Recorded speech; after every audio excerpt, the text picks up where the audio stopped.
hari ini kita akan membahas matematika kelas 6, operasi hitung pecahan. Silakan dibuka LKS-nya ya. Oke, poin pertama kita akan membahas penjumlahan dan pengurangan pecahan. Saudara langsung kasih ke contoh ya.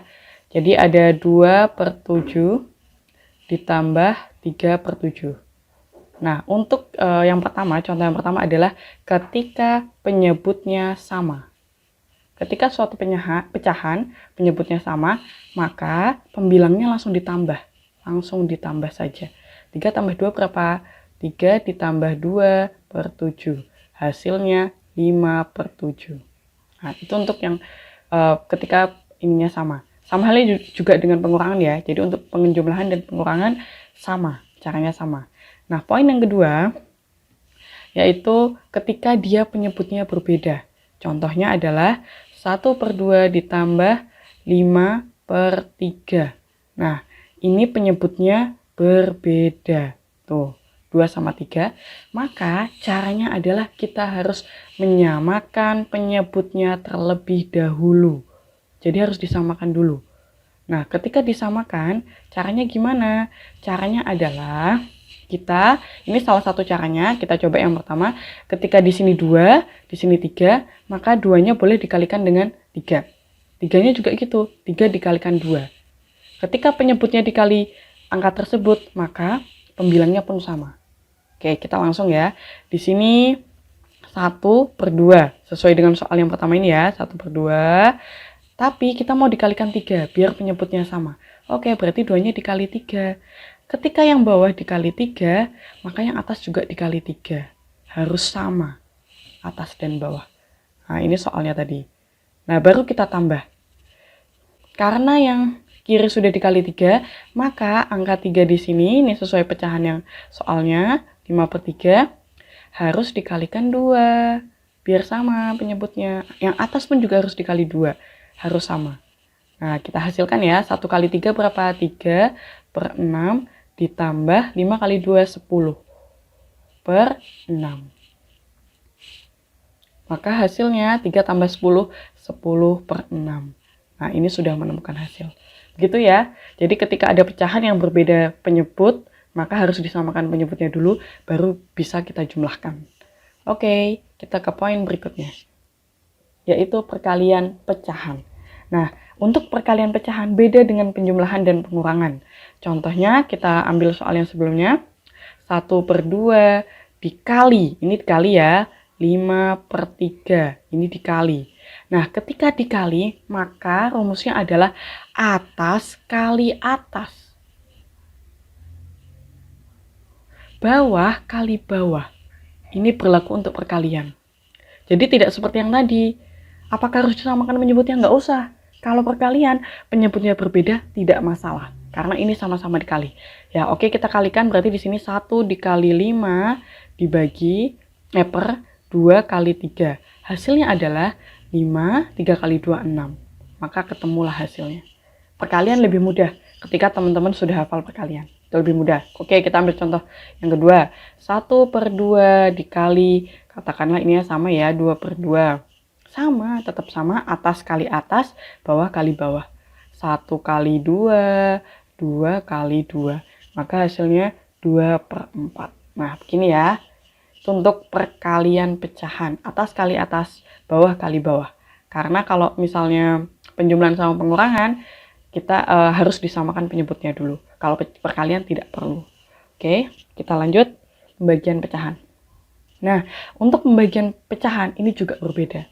Kalau pembagian pecahan juga tidak disamakan penyebutnya. Saudara ambil contoh langsung ya. 5/2 dibagi 3/4. Sama dengan, caranya adalah untuk pembagian, ini jelas ya pembagian, yang dilihat adalah pecahan yang kedua. Nah, ini nih yang kedua. Jadi 5/2-nya kita tetap. Kemudian kalau pembagian diganti kali, tapi syaratnya adalah 4/3. Jadi ini diputar, dibalik. Yang awalnya 4-nya di bawah, pindah ke atas. Yang awalnya 3-nya di atas, pindah ke bawah. Nah, yang awalnya perkalian, jadi yang awalnya pembagian jadi perkalian. Tuh, berbeda ya. Jadi, kalau sudah perkalian seperti ini, maka langsung dikali. Maka 5 dikali 4, 2 dikali 3. Hasilnya 20/6. Nah, ini hasilnya. Jadi ingat-ingat ya teman-teman, kalau pembagian ini harus diubah ke kali, diubah ke perkalian, sedangkan pecahan yang kedua harus ditukar atas dan bawah. Tukar angka, tukar pembilang dan penyebut gitu ya. Tukar pembilang dan penyebut. Jadi, ketika ditukar pembilang dan penyebutnya, maka jadinya 3/4 itu menjadi 4/3. Gitu ya teman-teman untuk pembagian pecahan. Ini harus diingat-ingat karena akan ada banyak soal yang memang berkaitan dengan perkalian dan pembagian pecahan. Oke, kita lanjut. Penjumlahan dan pengurangan desimal. Jadi ini kita sudah ke desimal, beda dengan pecahan ya. Nah, kalau untuk yang desimal, ini sedikit berbeda dengan penjumlahan dan pengurangan dalam operasi hitung biasa. Contohnya adalah 0,5 ditambah 0,325. Ini sama ya, mau penjumlahan, mau pengurangan, caranya sama. Nah, ini sudah kasih tahu caranya di sebelahnya. Ini boleh kita 0,325-nya di atas atau pokoknya intinya boleh dibalik ya ketika menghitungnya. Ini sudah kasih cara perhitungannya. 0,325 ditambah 0,5. 0,5-nya di mana? Disesuaikan dengan letak komanya. Baru ditambah. Jadi letak komanya harus berurutan atau atas bawahnya tuh harus saling pokoknya tidak boleh berbeda, tidak boleh bergeser. Nah, ketika misalnya kita nyobelahnya gini ya, 0,325, 0,5 seperti penjumlahan biasa, seperti ini komanya berbeda letaknya. Maka salah. Ini tidak boleh. Yang betul adalah seperti ini. Baru kita jumlahkan. Lalu yang ini 5 apa bawahnya? Kalau tidak ada angkanya ya sudah kita anggap 5. Karena ketika di desimal, ketika ini tidak ada angka itu disebut 0. Nah, 2 berarti 2, 3 tambah 5, 15. Ini ketika ditambah ya, 3 ditambah 5, 8, kok 15 ya, 3 ditambah 5, 8, baru koma, 0. Jadi hasilnya 0,825. Itu untuk penjumlahan ataupun pengurangan. Ingat, komanya harus diletakkan pada posisi yang sama. Ya. Jadi ingat-ingat, beda loh ya dengan penjumlahan seperti biasa. Oke, kita lanjut ke perkalian desimal. Nah, untuk perkalian desimal, ini sudah ambil contoh, 0,5 dikali 0,5. Caranya gimana Ustazah? Sebenarnya untuk perkalian desimal sama, seperti ketika kita mengalihkan susun biasa. Nah, ini kita kali. Nah, seperti biasa ya, jadi urutannya memang seperti ini. Letak komanya juga tidak harus sesuai. Jadi perkalian desimal letak komanya tidak harus sesuai. Ini kebetulan sesuai. Nanti saya ambil contoh yang lain. Nah, 5 kali 5, 25. 5, nyimpen 2. 0 kali 5, 0 tambah 2, 2. 5 kali 0, 0, 0, 0. Nah, hasilnya 025. Nah, bedanya di sini. Sekarang kita lihat. Di 0,5 di belakang koma ada berapa angka? Ini ada 1 angka. Yang bawahnya 1 angka.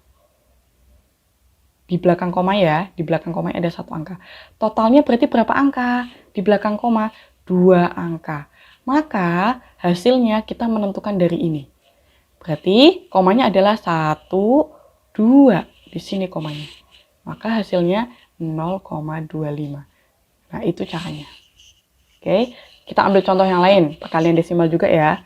0,5 dikali 0,375 sama dengan, boleh kita balik, 0,375 yang di atas, kemudian dikali 0,5. Nah, kalau perkalian tetap ya, jadi tidak boleh diurutkan sesuai komanya, tapi seperti kita perkalian biasa menghitungnya. 5 kali 5, 5. 2, 7 kali 5, 35. 35 tambah 27. Nyimpen 3. 3 kali 5, 15. 15 tambah 3, 18. Nyimpen 1. 0 kali 5, 0.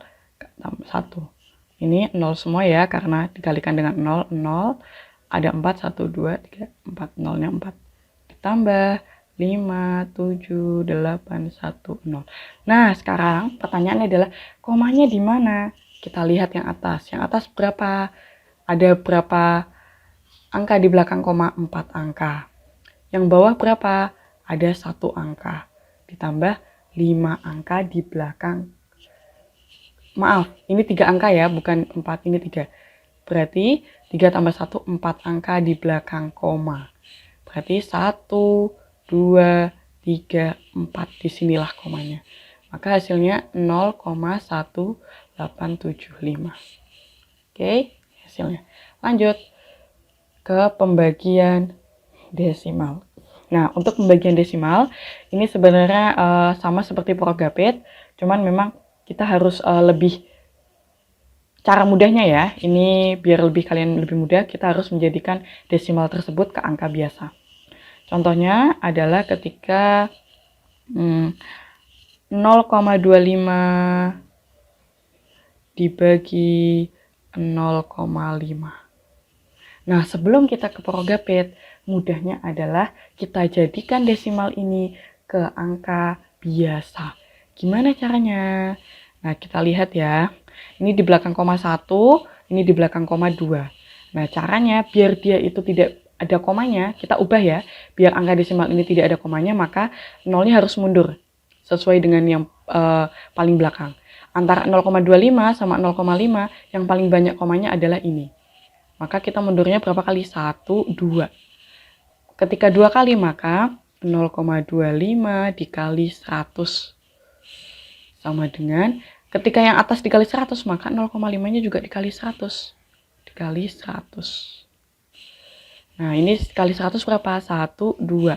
Hasilnya 25. Ini dikali 100, 1, 2. Maka hasilnya ini tambah 0, 50. Maka Progapitnya adalah 25 dibagi 50. Hasilnya 0 ya, koma. Maka koma ini 250. Nah, ketika udah 250 di sini, maka hasilnya berapa? 250 bagi 50, atau mudahnya ini nolnya boleh dicoret, berarti 25 bagi 5, 5. 5 kali 5, 25. 25 hasilnya 0. Maka hasilnya adalah 0,5. Itu cara mudahnya untuk desimal. Tapi ketika memang tidak mau seperti ini, boleh kalian langsung dibagi Progapit 0,25 bagi 0,5 diprogapitkan boleh.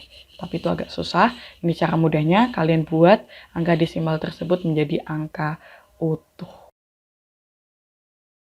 Selanjutnya, selamat belajar dan selamat memahami. Harus fokus karena ini pelajaran matematika. Sekian dari Ustazah cukupkan. Wassalamualaikum warahmatullahi wabarakatuh.